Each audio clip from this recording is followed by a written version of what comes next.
All right, class. I am back with you today with Module 5, 5.1, the first section in Intro to Statistics Online, looking at 5.1 today. So I'm going to start with sharing my screen, and we'll jump right into it. Okay, so Module 5 happens to be probably one of my favorite. It is related to hypothesis testing, okay? So hypothesis testing, we got to talk about the breakdowns, the different key pieces of information that you need to know. So that's what 5.1 kind of focuses on. And then in 5.2, you're actually performing the full test, okay, if that makes sense. So you got to be able to state what the hypotheses are. So in any hypothesis test, you have something called a null hypothesis and an alternative hypothesis. When you perform a test, you actually are testing the null. Okay, you're determining or making a decision based upon the null hypothesis. All right, so this is the null, H naught, H with the little sub-zero, and then H sub A is the alternative. Okay, so let's take a look at this. Whenever you're writing these hypotheses out, which we will look at, whenever you're writing them, your null must contain equality, okay? So your null hypothesis must contain either less than or equal to, greater than or equal to, or just equal to. It must contain one of these symbols, okay? It must contain equality. So less than or equal to, greater than or equal to, or just equal to. Your alternative hypothesis or alternate hypothesis will contain a statement of strict inequality. Okay, so it would be less than, greater than, or not equal to. Which goes with which, because you have specific pairings, which goes with which is determined by the opposite or by opposites. So think about this. If let's suppose your null has less than or equal to, the opposite of less than then would have to be greater than. So your alternate would have to be the greater than symbol. Okay, and of course it would not contain equality because remember the alternate hypotheses are strict inequality. So the opposite of less than is greater than. You have equality here, no equality here. They're opposites. If the null contains a greater than or equal to, then the alternate would be less than. So you got equal, no equal, okay? Greater than, less than. And then lastly, if the null contains just equal, then the alternate would be not equal. So those are the specific pairings, okay? All right. Now, which type of test you have is determined by the symbol used in the alternate hypothesis. The alternate hypothesis determines the type of test. Okay? So if you've got greater than, then you have a right tail test. And I tell you what, I am going to rewrite. Actually, I have it right here. I'm going to scoot it up. So the alternate hypothesis determines the type of test. So right here, we have a right tail test because the alternate hypothesis, we'll just kind of do this. We have right tail.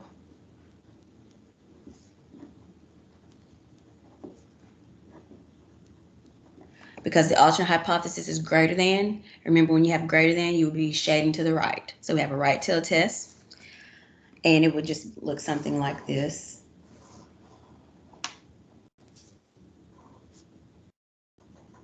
Okay. Here, the alternate hypothesis has the less than symbol. So you have a left tail test.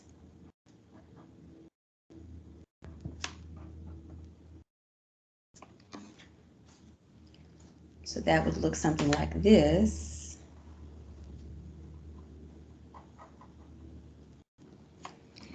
And then lastly, the alternate hypothesis has a not equal to, so that would be a two-tailed test. So you would actually have the area in both tailing and shaded.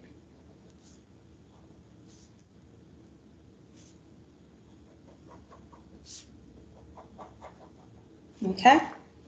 And so with the two-tailed test, that means your total area, your total probability, in a sense, would be both of these added together. Okay. All right. So for this particular problem that we're looking at, we have an alternate hypothesis that has the less than symbol. So this would be a left-tailed test. If it had had the greater than symbol, then we would have said right-tailed. And if it had had the not equal to symbol, then we would have said two-tailed. Okay? So one of the first things that you do when performing a hypothesis test is you state your hypotheses and determine the type of test that you have. In this case, the hypotheses were given.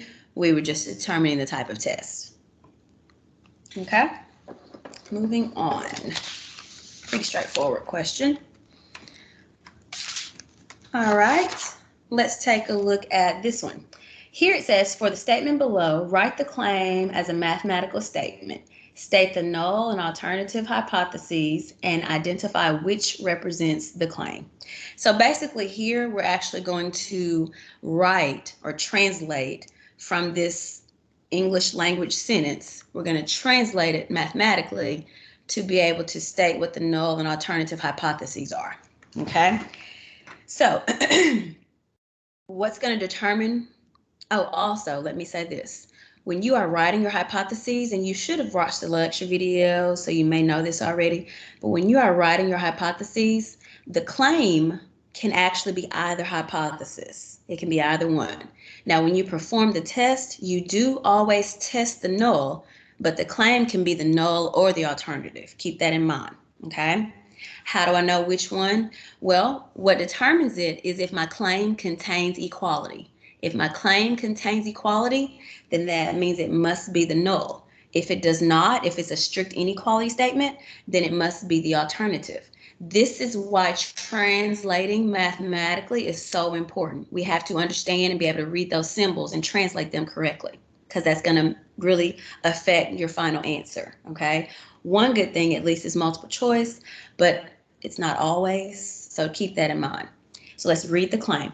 It says a laptop manufacturer claims that the mean life, so we're talking about mean mu, okay, of the battery for a certain model of laptop is less than. This statement right here is going to translate your inequality symbol, whether it's less than or equal to, greater than or equal to, just equal to, not equal to. It's going to basically become your math symbol, that statement right there.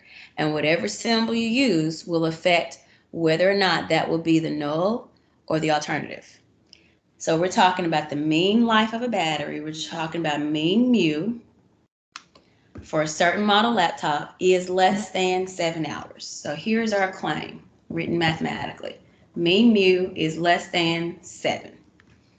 That's what we have. Strictly less than, strict inequality, okay? It's a strict inequality, no less than or equal to, so strict inequality. Strict inequality, okay? And that means, so first we'll actually just choose A, B, C, D, E, or F, which one is the actual claim. That would be A. And then because it is a strict inequality, the claim must be the alternative.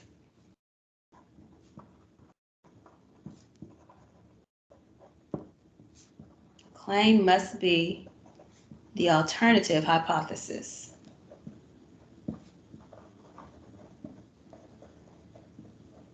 Okay? So, I'm going to write HO, I'm going to write HA, and then I'll choose which one is the correct answer. So, HA must be the claim. Mu is less than 7. I'm going to put claim right here, even though I don't have to. I'm going to put it right there beside it, because then I have to answer that part anyway. Okay? So, if HA has less than, to get HO, I still have mu and I still have 7. I have to write the opposite symbol, the opposite of less than. So that would be greater than. And because the null must contain equality, it would be greater than or equal to. So if I was to continue with this problem and actually complete it in its entirety, I would be testing this right here. I would be testing the null, okay? I would hope that my evidence would allow me to throw out the null so that I can accept the alternative, which means I would be accepting the claim. And I'm talking about this, even though we're not doing it right now, I'm talking about it because it's going to lead us right into that next section, okay, whenever we get to 5.2.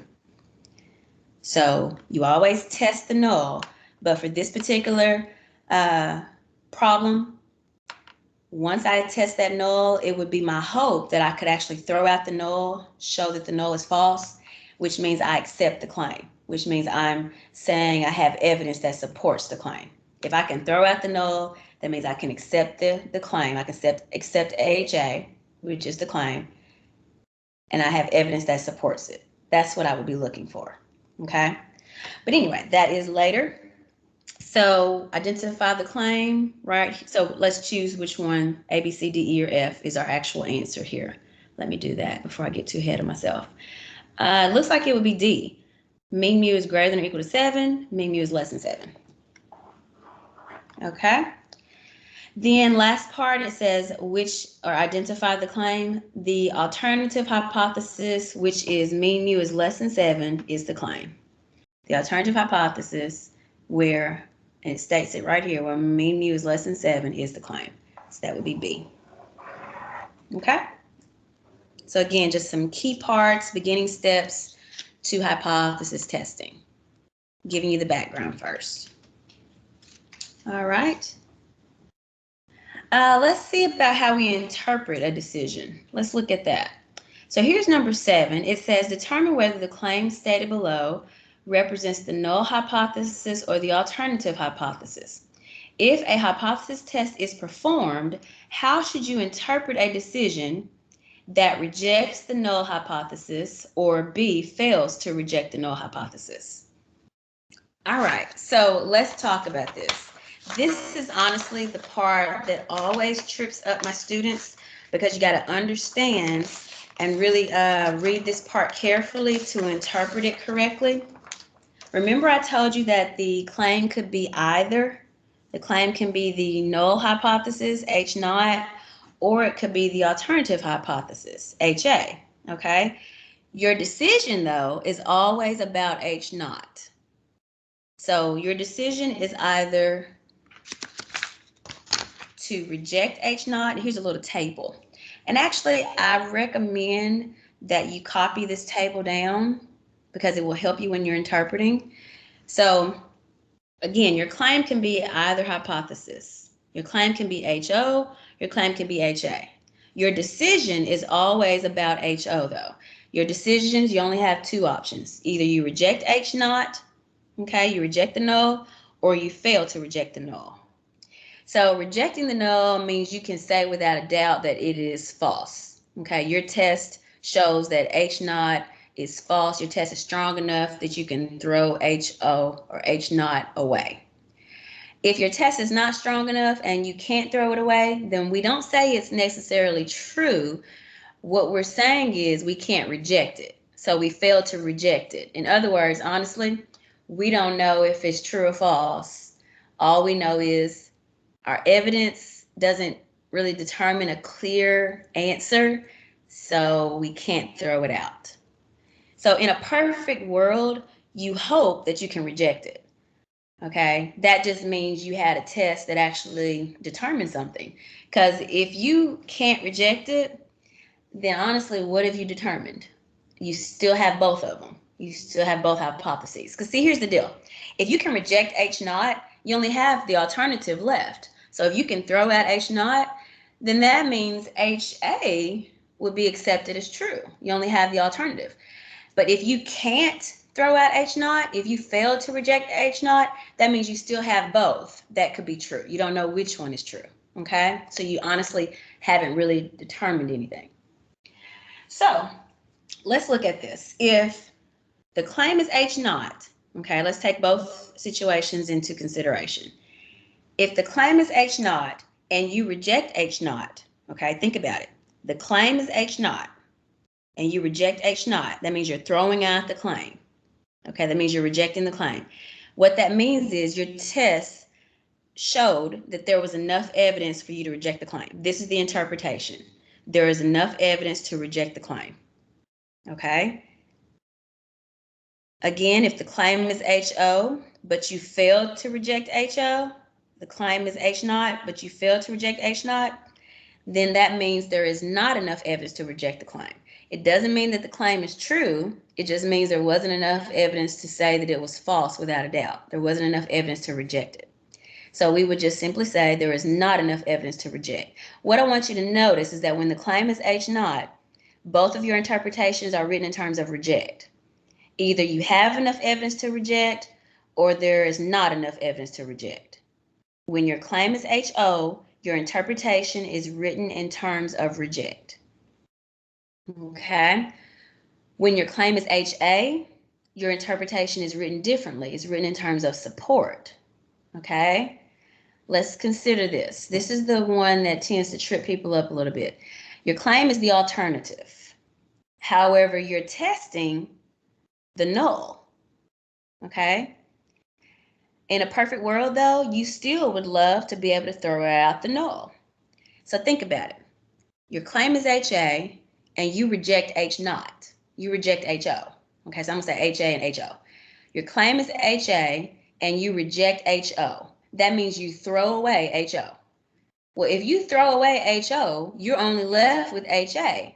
So that means your test, your evidence supported the claim. You're left with the claim. So your test, your evidence from the test supported the claim. Okay? If the claim is HA, but you failed to reject HO, meaning you failed to throw HO away, then there is not enough evidence to support the claim. Your interpretation here, when the claim is HA, your interpretation is written in terms of support. There is enough evidence to support. There is not enough evidence to support. Okay? So let's keep that in mind when we get ready to answer this question here. I'm going to scoot this down. It says, determine whether the claim stated below represents the null hypothesis or alternative hypothesis. So that's always very important that you state which hypothesis represents the claim. It says, if a hypothesis test is performed, how should you interpret a decision that A, rejects the null, or B, fails to reject the null? Remember, your decision is always based upon the null.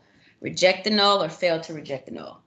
So let's first write out the claim. It says a researcher claims that at least 89% of people had at least one healthcare visit in the past year. At least. So we need to translate at least. A researcher claims that at least 89% of people had at least one healthcare visit this past year. So I'm going to put claim, and since they're talking about people, I'm going to say P for my variable, or X, it doesn't matter. It's not really talking about the mean, in other words. Okay, so they use a different variable, but when we actually perform the test completely, we will always be testing mean mu. But since this example is just demonstrating how to interpret the decision, they can use a different variable. Okay, so at least 89% of people. So P, and then we need to put 89% over here, or 0.89, but I'll just put 89%. So at least, what does that mean? At least means greater than or equal to. So at least 89 means 89 is the lowest, 89 is the bottom. So we're talking about 89 to 90, 91, 92, 89 and above. So we're talking greater than or equal to. That's our claim. Okay? So our claim contains equality,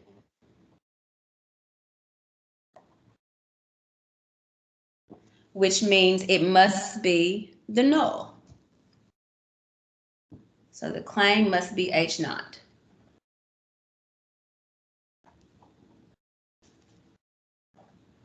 Okay? Since it contains equality, the claim must be H naught. So right here, these are multiple choice or fill in the blank. Here are the choices you have for each fill in the blank. It says, since the claim, this is blank number 1, contains a statement of equality. So we have a statement of equality. So the circle contains there. It represents the null hypothesis because it contains equality. Okay, so we got blank number 1, number 2 filled. Now, part A says, how should you interpret a decision that rejects the null? All right, so our claim is the null right here. So what I'm going to do is just kind of do a little check here because that's showing me which one is my claim. So since my claim is H naught, these will be my 2 interpretations. If my claim was HA, these will be my 2 interpretations. Okay? So my claim is H naught, and I'm going to interpret my decision that rejects the null. So this would be my interpretation. So there is enough evidence, or there is sufficient evidence. They use the word sufficient. Okay, so is enough or sufficient, same thing. So part A, how should you interpret a decision that rejects the null hypothesis? There is sufficient evidence. So we need to say sufficient here, or there is enough.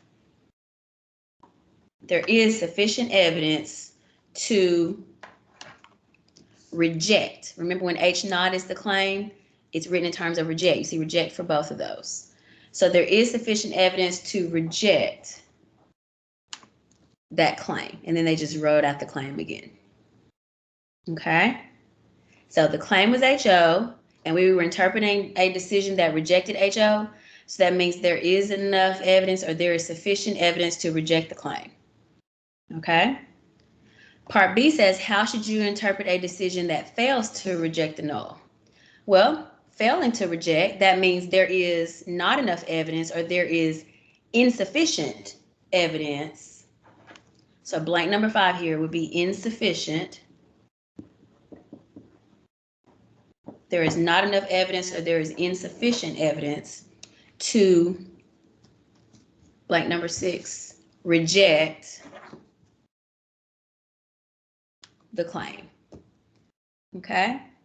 So because the claim is the null hypothesis, notice that your interpretation is written in terms of reject. When the claim is AHA, notice that your interpretation is written in terms of support.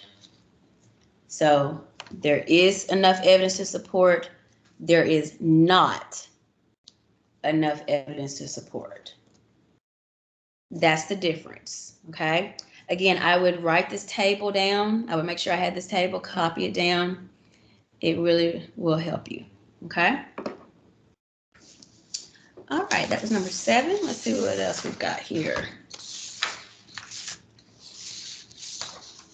So we'll look at 2 more here. Number 8, it says your medical research team is investigating the standard deviation of the cost of a 30-day supply of a certain heart medication. A pharmaceutical company thinks that the standard deviation of the cost is less than $12. So you want to support this claim. So right there, they're telling me that that's the claim.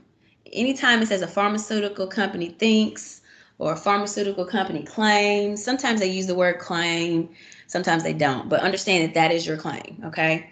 So a pharmaceutical company thinks that the standard deviation, so this time they didn't use mean mu, they used sigma, and that's okay because again, we're not actually performing a full test, so it's okay that they use something other than the mean mu. But on the problems that we actually do a full test, we'll be testing the mean mu, okay? And 5.2 it'll be the mean mu. All right, so a pharmaceutical company thinks, let me write claim here because that's what I'm about to write, thinks that the standard deviation of the cost is less than $12. Okay? It says you want to support this claim. So our claim is standard deviation sigma is less than 12. And our claim is a strict inequality. Strict inequality. Okay? So the claim must be HA. It must be the alternative. Okay, so just kind of keep that in mind. Now, when we get ready to write it, or actually choose, select, I'm going to write it out first, and that'll make my choosing, filling in the blank easier. So our claim must be HA. So I'm going to write HO here, HA. And for HA, I'm going to go ahead and put sigma is less than 12. My claim is HA. Now, if HA contains less than, then HO must contain the opposite, which would be greater than. And then because it's HO, it has to be equal to, greater than or equal to. Remember, HO must contain equality. So the opposite of the less than would be greater than, but then I have to contain, or I have to show equality as well when we're dealing with the null hypothesis. Okay? So that first blank, we would have sigma is greater than or equal to 12. That is the null hypothesis. And then for that second blank, we would have sigma is less than 12. That is the alternative. Okay? Again, first steps towards performing a full test. All right, let's look at one more here. And this is where we are finding a p-value and using it to decide whether you would reject or fail to reject the null hypothesis. So imagine you had gone through all the steps of a hypothesis test, and then right at the end, this is towards the end, you find the p-value and you make your comparison in order to make your decision. Okay? That's essentially what we are going to do when we're using the p-value method. So using p-value method,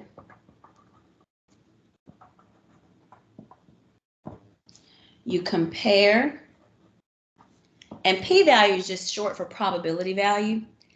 So we will be comparing the p-value to the level of significance, alpha. Compare p-value to alpha, okay? So the p-value is a probability value related to the test statistic, okay? Notice that they didn't give us a picture or anything, but they did tell us what kind of tests we have, okay? So I'm gonna use this information to draw an illustration, okay? Yeah, I'll start there. Let me draw a picture here.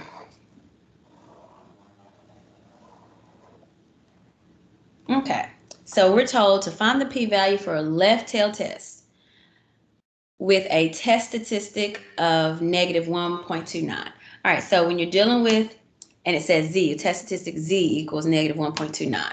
So it's been standardized, in other words. Your test statistic has been calculated and is negative 1.29. So your mean would be 0 in the middle. Negative 1.29 would be to the left. We'll put it about right here.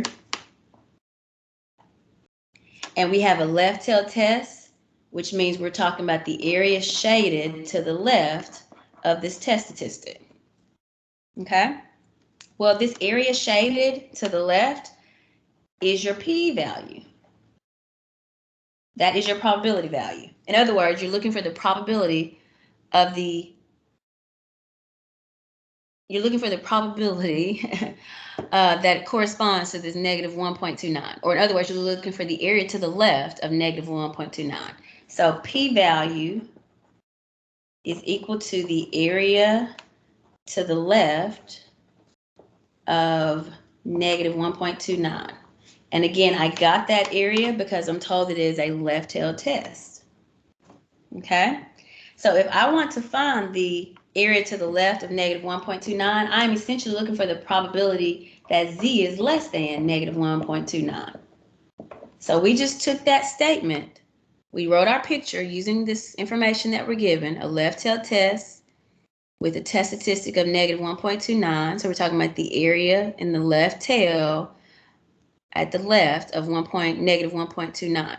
So that area in the left tail, that area to the left of negative 1.29 represents, or the same thing as writing probability that z is less than negative 1.29. So that's what I want to calculate. So think about it. When I calculate this p-value, I'm just finding the probability. Same thing we did in module 4. That's what I'm doing.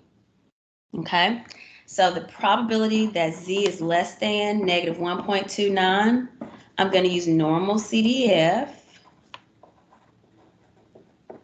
Okay, or I can use my table, because you very well could use the table. I'm going to show you both ways. So this is using the calculator. If it's shaded to the left in the left tail, that means it's approaching negative infinity. So my left bound, my lower bound, is the negative infinity, negative 9999. My upper bound is the negative 1.29.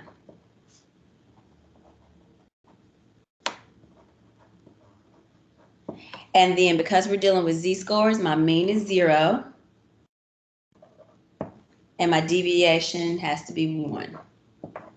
And that is automatic because anytime you're dealing with z-scores, you're talking about the standard normal. So the mean is 0, the deviation is 1. Once you have found the test statistic, you are, in other words, standardizing it because the test statistic is related to z. Then you're dealing with a standard normal with a mean of 0, deviation of 1. So I'm going to get this probability. I'm going to get this area in this left tail, which is the p-value, which will be the p-value. Then we'll talk about how we compare. So let's get the probability first. So second vars, normal CDF. My lower bound is the negative infinity, negative 99999. My upper bound is the negative 1.29. My mean is 0. My deviation is 1. And I'm going to hit paste. And I've got 0.0985. And it wants us to round to 4 decimals. So yeah, 0.0985.